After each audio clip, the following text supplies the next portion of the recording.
कि कौन है छत्तीसगढ़िया। बहुत जन बोलते हैं कि जे छत्तीसगढ़ी बोलते, छत्तीसगढ़ी भाषा का सम्मान करते, छत्तीसगढ़िया का सम्मान करते ते छत्तीसगढ़िया। ठीक है, बहुत जन बोलते हैं जेकर नरवा गड़े छत्तीसगढ़ में तेन छत्तीसगढ़िया।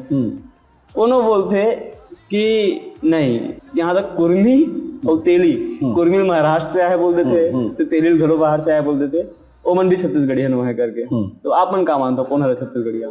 निर्वा गढ़ी अगर मानते ना छत्तीसगढ़िया, वो हिसाब से हर 24 साल में निर्वा गढ़ा थे। अपने साल बिहार करे 24 साल लेकर जन्मा थे, तो को निर्वा लेके अंतर जा गाड़े जाए नहीं हो तो छत्तीसगढ़ गढ़ी, ओकर मतलब वो छत्तीसगढ़िया हो गए।